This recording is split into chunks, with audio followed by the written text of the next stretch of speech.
Hello everyone, and welcome to probably my final Xenoblade Chronicles 3 video before the game releases on July 29th. After studiously watching the 3 trailers and the Nintendo Direct we have for the game a few more times, I am back at last to finally share my predictions for the story of Xenoblade Chronicles 3. I won't be predicting the overarching storyline, as I have no idea, as Monolith's writing is very unpredictable. But I will be predicting events and returning characters which I think will show up within that overarching storyline. But before we begin, I'd just like to say that if you enjoy this sort of content, please consider liking the video, subscribing, and following me on Twitter, as it helps the channel out hugely. Also, this video will contain some spoilers for both Xenoblade Chronicles 1 and 2, but there will be spoiler warnings on screen with timestamps you can skip to if you'd like to watch the video without having played those 2 games first. Without further ado, let's get into it.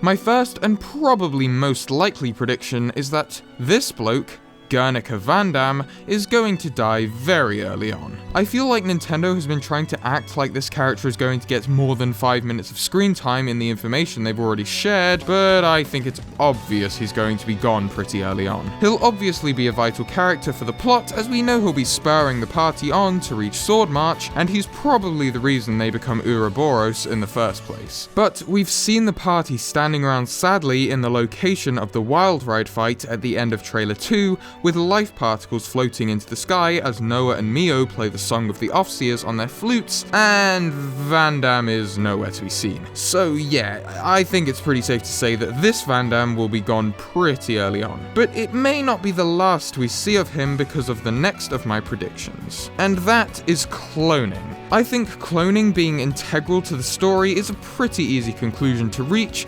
after watching the first 3 trailers of the game, especially since it's focusing on a theme of life and the moral implications of messing with people's lives. In Trailer 3, we saw a bunch of people in Matrix-style pods, and this scene where a consul Ouroboros claims that they can always grow plenty more soldiers as he drains them of their life force to nourish himself. You could argue that this would simply suggest that the soldiers are artificially grown people, but I'd like to go more for the idea of cloning because of this chap from the consoles who looks a bit like Noah, and the fact that Guernica Van Damme looks very similar to Van Damme from Xenoblade Chronicles 2. This could have some very interesting implications for the story, and makes me wonder which other characters could potentially be clones too. Perhaps Melia and Nia are, which would explain why they're running around doing things which are clearly out of character, such as, endorsing a bloody war? Perhaps through the story we will find the real versions of these characters imprisoned in the console's base, perhaps within Sword March. Or they're just being mind-controlled like it's implied Iserd and Ethel are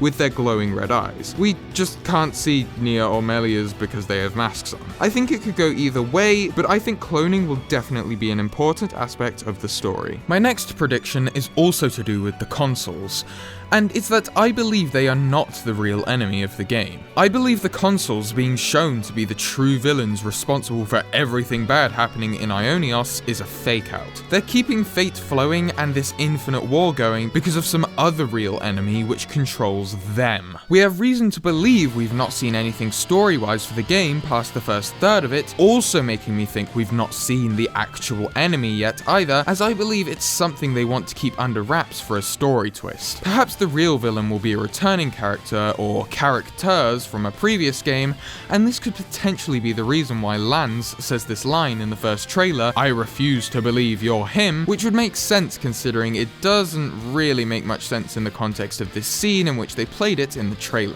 I also think the consoles aren't the true villains of the story because of what's happened in previous games. The next section will contain spoilers for Xenoblade 1 and 2, so if you want to avoid these, please skip to the timestamp on screen. Still here? Okay, here we go.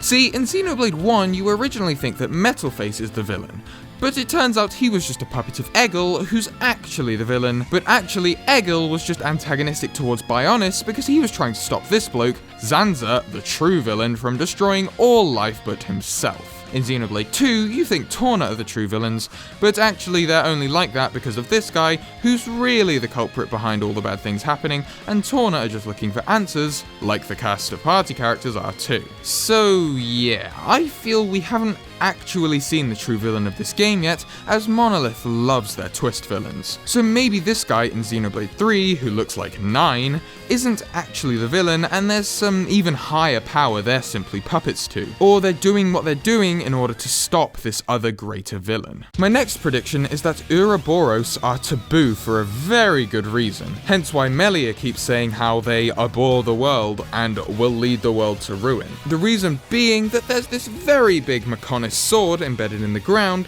and there's this very big Orion Titan sliced in half. What I'm essentially saying is that at a time where Ouroboros were allowed to happen unchecked, a bunch of them all fused into a giant Titan-sized Ouroboros, big enough to pick up the Mechonis sword and slice the Orion Titan in half. Perhaps within some other war which happened before or the same one as now. This would explain why the practice is taboo, and Melia, and we can assume Nia, want it to not happen again, as a power like that could be apocalyptic and world-ending in the hands of the foolish. But of course, we can then guess that the game is totally going to end with the party characters all fusing into one giant Ouroboros and facing down some giant creature with the Mechonis sword in hand. And I know, I hear you people in the comments going, it wasn't an Ouroboros that sliced Orion in half, it was probably just the Mechonis itself.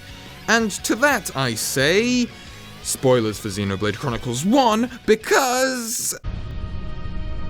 Die!